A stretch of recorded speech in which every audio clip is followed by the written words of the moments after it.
Un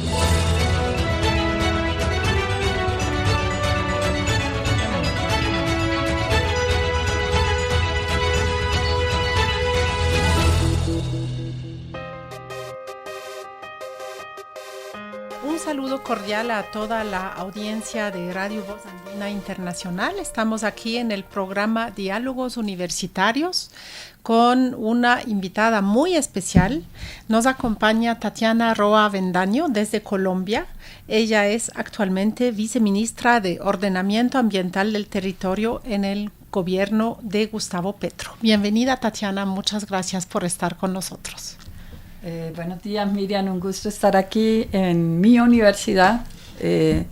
Tengo este orgullo de ser parte de la Universidad Andina, de haber estado estudiando aquí, también haber estado dando cátedra en esta universidad, que quiero mucho. De esto precisamente queremos hablar. Mi nombre es Miriam Lang, yo soy docente del área de Ambiente y Sustentabilidad.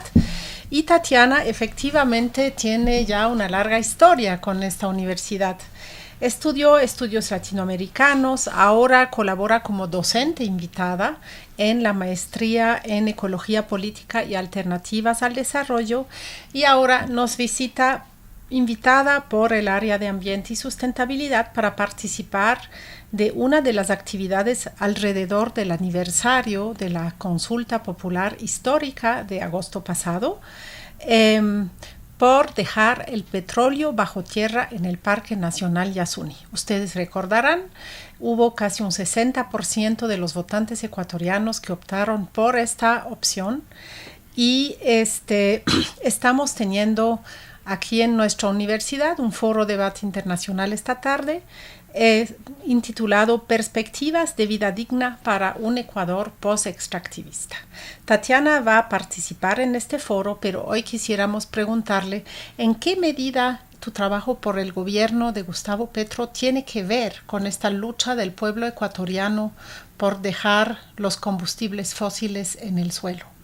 Bueno, yo voy a hablar, y creo que ahí está un poco la relación de algo que es conocido a nivel internacional y es el liderazgo que ha tenido el gobierno colombiano en cabeza del presidente Gustavo Petro en torno a la urgencia de empezar a transitar hacia una economía y hacia un modelo energético que no dependa de los combustibles fósiles. Ese es un poco el planteamiento y el reto que nos ha impuesto, digamos, este gobierno, y es como un país que tradicionalmente ha dependido de ingresos, o por lo menos en las últimas 4 décadas ha dependido de los ingresos de los combustibles fósiles. Colombia es el mayor exportador de carbón de América Latina y uno de los mayores exportadores del mundo, y también exporta una significativa cantidad de hidrocarburos. Empiece a transformar su economía, a transformar su modelo energético, pero en general, digamos, su perspectiva de desarrollo, por llamarlo de alguna manera, hacia un país que no dependa de los combustibles fósiles. En esa perspectiva hemos estado, por una parte, apoyando el Tratado de No Proliferación.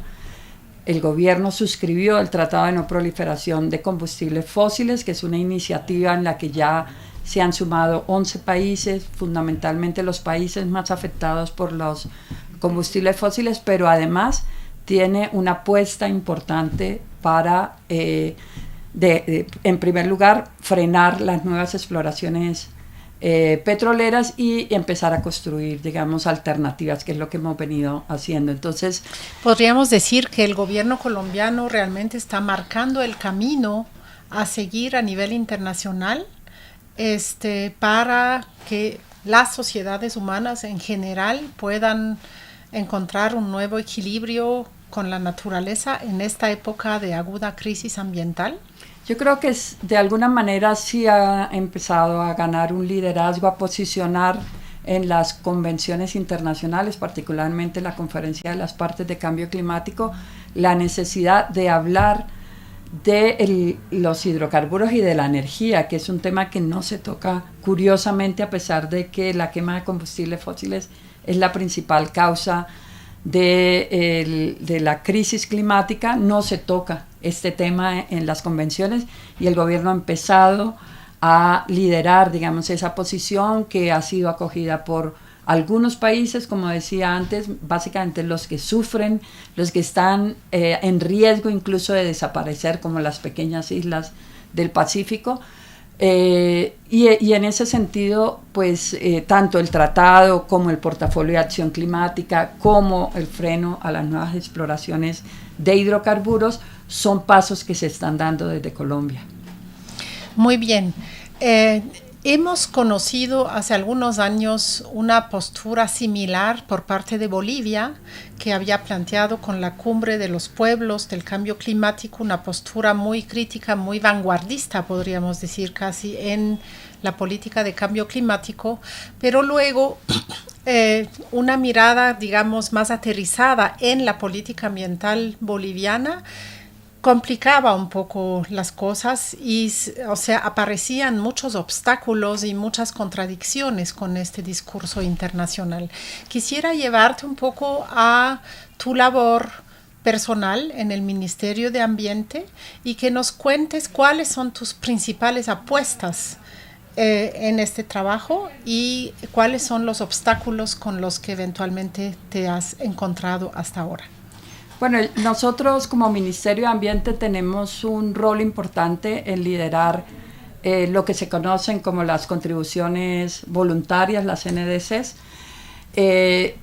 pero el presidente Petro orientó, junto con el ministro de Minas y con la ministra de Ambiente, orientaron que esto que se materializa generalmente en políticas tenga una concreción. Y esa concreción es el portafolio de acción climática. Eso es lo que lidera el Ministerio de Ambiente junto con el Ministerio de Minas y que ha venido articulando. Y eso, digamos, tiene varios retos, ¿no? En primer lugar, que las transiciones, porque a nosotros nos gusta hablar de la transición energética y las transiciones socioecológicas, que las transiciones requieren esa interdependencia entre los diferentes sectores del país, es decir, no es una cuestión solamente de energía o de ambiente, sino que implica a todos los sectores, ¿no? O sea, cómo se hace la reconversión laboral, cómo se hace la reconversión, por ejemplo, de la agricultura, que es una agricultura basada en combustibles fósiles. Espera, quedémonos un poco en esto de la reconversión laboral. ¿De quiénes para dónde? Para explicar un poco mejor para nuestra audiencia de qué estamos hablando. Bueno, tenemos regiones del país que son regiones que han dependido de actividades mineras o de actividades petroleras. En particular, tenemos una experiencia que se ha venido concretizando en el Cesar, que es la región que durante las últimas décadas ha sido la mayor exportadora de carbón en el país, donde está la mayor extracción de carbón y de donde han salido los mayores volúmenes para las exportaciones, en el que en los últimos años las empresas carboníferas han ido la mayor explotación de carbón que había ya se fue. La empresa decidió dejar, digamos, esa actividad y quedaron miles de personas sin trabajo, pero además la economía de la región dependía en ese momento del carbón. Entonces es, claro, un excelente lugar para hacer un proceso de transición, y eso implica cómo se reconvierte todo una economía, pero un sector laboral que estaba ligado a la actividad del carbón. Entonces el Ministerio de Trabajo tiene, digamos, ese reto de cómo forma a esos trabajadores, a esa clase trabajadora para nuevas actividades que se van a dar en la región.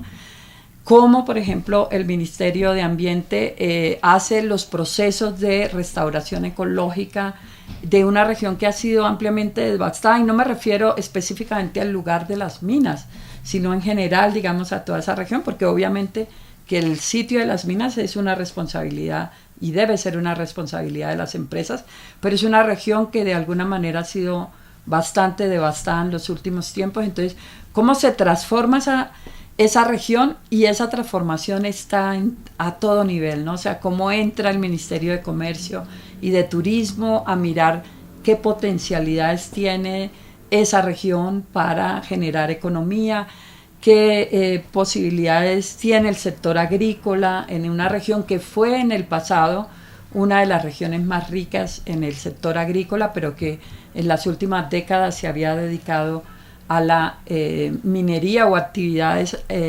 agropecuarias poco productivas y con poca mano de obra.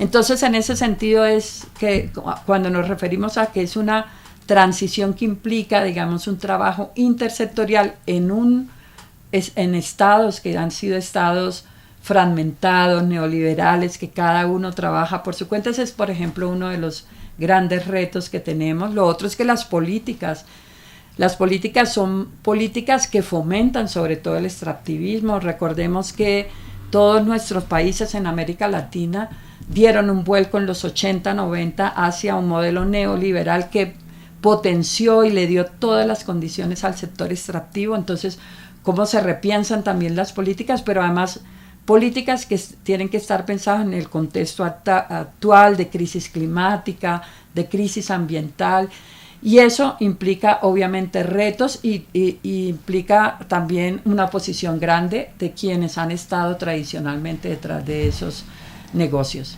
Muy interesante, Tatiana. Creo que nos estás mostrando desde esta perspectiva de la experiencia colombiana lo que tendría que hacerse también aquí en Ecuador para salir de este ADN petrolero que ha tenido el país desde los años 70, de cómo justamente recuperar los territorios contaminados de la Amazonía, donde ha habido derrames y afectación ambiental y también a la salud de las personas, y también dar nuevos trabajos. Por ejemplo, en esta restauración ambiental requiere mano de obra, pero también las actividades de reforestación, de las actividades agropecuarias que podrían provenir después de la restauración de estos territorios. Entonces me parece sumamente interesante. Quizás nos puedes... tú habías empezado a contarnos los contenidos de este portafolio de acción climática y ahí yo te interrumpí. Podemos retomar este hilo de qué más dimensiones está en este portafolio. Sí, el portafolio de acción climática para la transición energética y transición socioecológica implica la participación, como dije, de todos los sectores. Entonces tenemos un eje que está articulado a todo lo que es el sector agrícola, agropecuario. Nosotros tenemos el sector, gran parte de las tierras, no es para nadie tampoco un secreto, la concentración de la tierra en Colombia, que está asociado a procesos de ganadería, una ganadería extensiva, una ganadería que destruyó gran parte de los bosques del Caribe, que hoy, digamos, se expande de las sabanas del Orinoco hacia la Amazonía y que está destruyendo gran parte de la selva. ¿Cómo se reconvierte, digamos, ese sector agropecuario? Por una ganadería regenerativa, una ganadería que implique, digamos, una forma de desarrollo de estas actividades en mayor, digamos, con desarrollos un poco diferentes, que implique restaurar zonas que han sido completamente degradadas, donde hoy, por ejemplo, el Caribe colombiano, que es donde estuvo por muchos años el principal hato ganadero y que hoy se ha expandido hacia otras zonas, tiene la menor oferta de servicios ambientales. No me gusta mucho esa palabra, pero es donde hay más dificultades de acceso a agua, a buenos suelos, porque están completamente degradados. Requiere procesos de reconversión, no tanto de desaparición de la ganadería, pero sí de otra ganadería que esté articulada a procesos agroecológicos también, de producción de alimentos.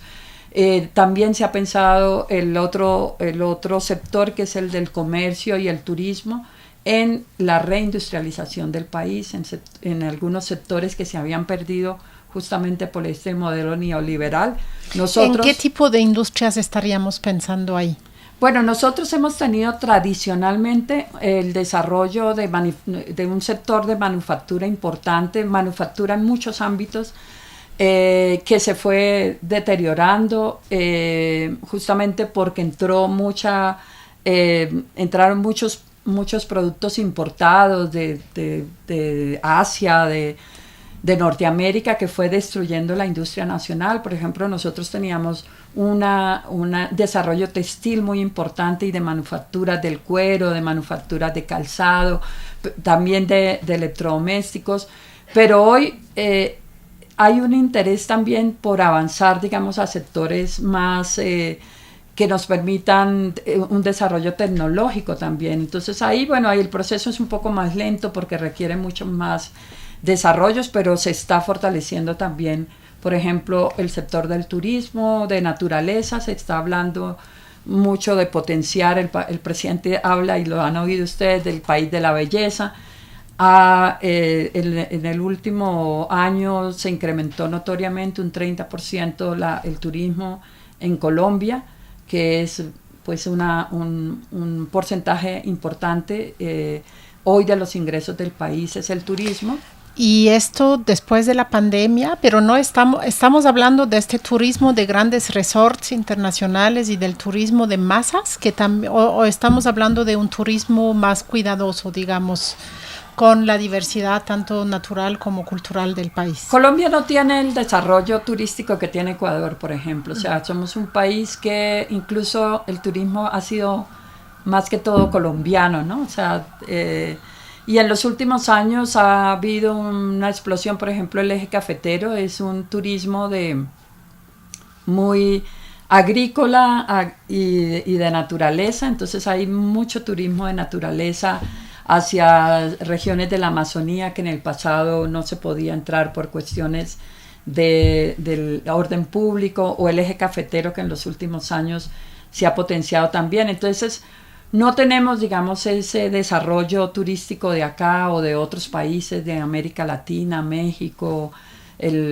Costa Rica. O Costa Rica. Entonces es un turismo que sigue siendo un turismo, exceptuando algunas ciudades, un turismo, digamos, más de naturaleza, un turismo más de ir a conocer, digamos, por ejemplo, toda esta zona del eje cafetero, que es conocida por toda la riqueza del desarrollo del café.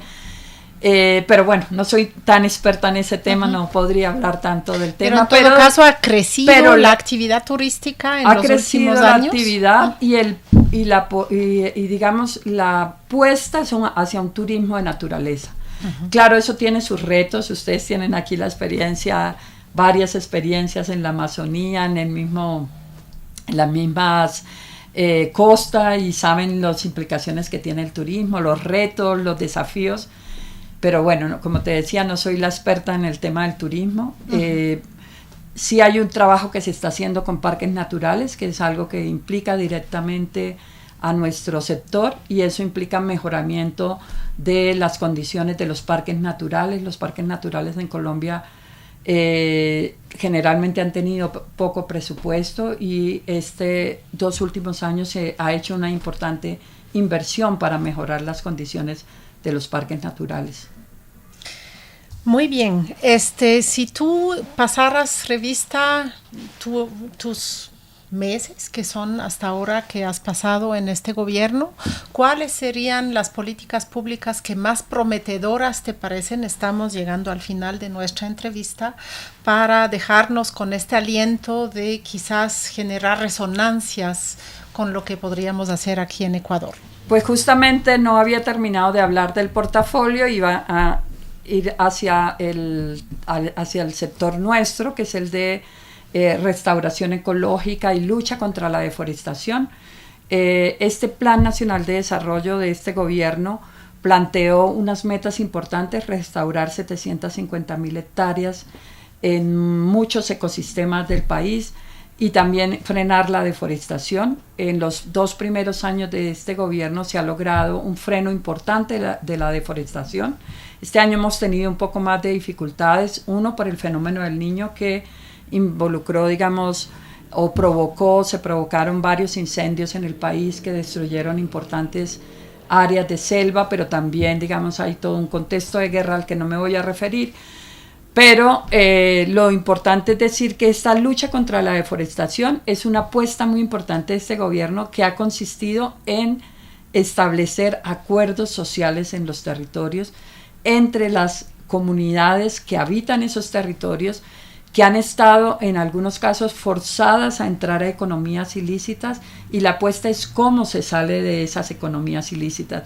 Y en ese sentido hemos venido trabajando en lo que llamamos las economías de la selva, economías para la vida, en el que queremos rescatar y hemos venido rescatando actividades que la gente ha hecho en los territorios, como recuperar frutos amazónicos, que hoy empiezan a ganar un lugar en el mercado colombiano para la producción de helados, de fruta, de jugo, de muchos usos que se están dando.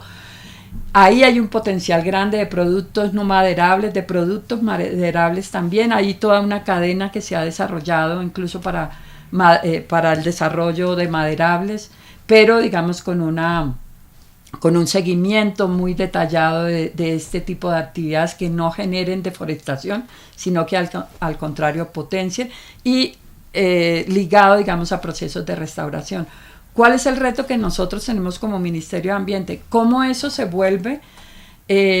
¿Cómo ese tipo de actividades terminan siendo una alternativa para la gente? Porque ese es el reto, ¿no? O sea, si no logran ser alternativas para la gente, luego de que pasen los programas que potencian estas actividades, la gente va a volver a esas actividades que hacía antes, o a esas actividades ilegales que se dan en los territorios, minería ilegal, cultivo de coca, incluso la ganadería se ha ido volviendo una actividad que arrasa las selvas. Entonces el reto que tenemos como Ministerio de Ambiente junto con los otros sectores es cómo construimos una economía de la vida, una economía de las selvas que permita ser alternativa para la gente que habita esos territorios.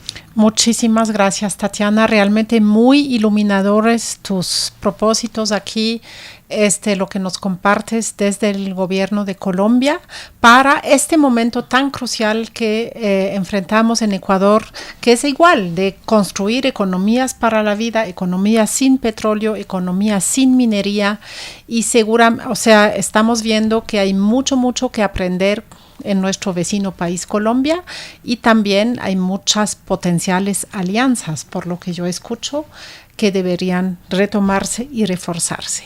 Hemos conversado con Tatiana Roa Avendaño, viceministra de Ordenamiento Ambiental del Territorio en el Ministerio del Ambiente en Colombia, aquí en Radio Voz Andina Internacional. Muchísimas gracias por su sintonía. Gracias, Tatiana. Gracias, Miriam, gracias.